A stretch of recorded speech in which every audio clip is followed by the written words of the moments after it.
The protest over the Trans-Canada Keystone Pipeline continues, and this time, several protesters with Tar Sands Blockade sealed themselves inside a section of pipe destined for the Keystone XL Tar Sands Pipeline to stop construction of the project. Two protesters locked themselves between two barrels of concrete weighing over 600 pounds each, located 25 feet into a pipe segment waiting to be laid in the ground. The outer barrel is barricading the pipe's opening, and neither barrel can be moved without risking serious injury to the blockaders.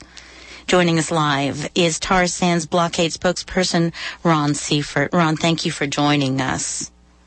My pleasure. Thanks for having me.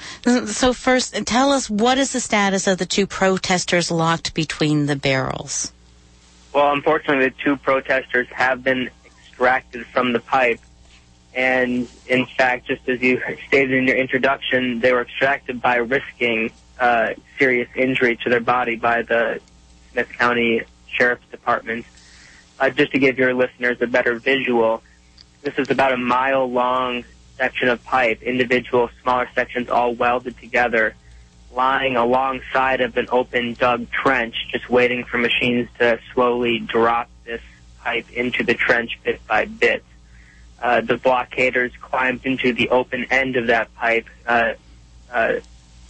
moved their heavy barrels and protections in a good ways, and locked themselves inside. And the Smith County Sheriff's Department simply ripped one of the barrels out with a blockader attached to it, knowing fully well that as he was attached to both sides, it could have ripped one of their arms off. They did it with reckless disregard, assuming that the blockader would release themselves to avoid permanent injury, if not death. But they put the blockader in imminent harm, which is, of course, unacceptable. Furthermore, the whole situation was done under a veil of secrecy. They secured a perimeter and prevented any visuals, any transparency to how they operated during the whole process. So there's a lot of reason to be concerned with how the situation was handled. Of course.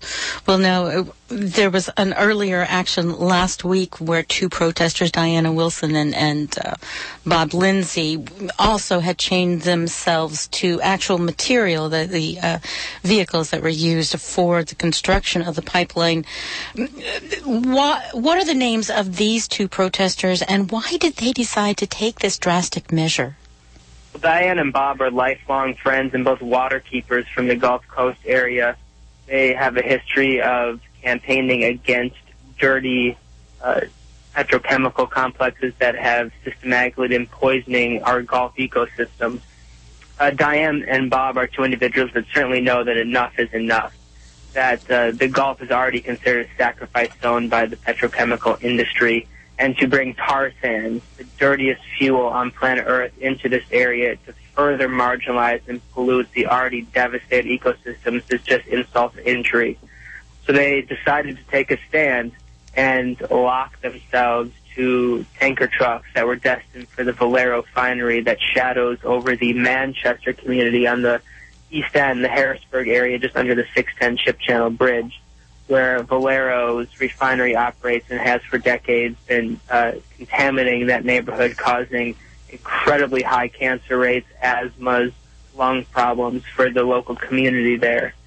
And as you noted, yes, they are now on hunger strike, demanding that Valero divest entirely from this dirty fuel source, the tar sands and the Keystone XL Pipeline, and instead invest that money in the health and well-being of communities like Manchester that are being disproportionately affected by the petrochemical industry at large.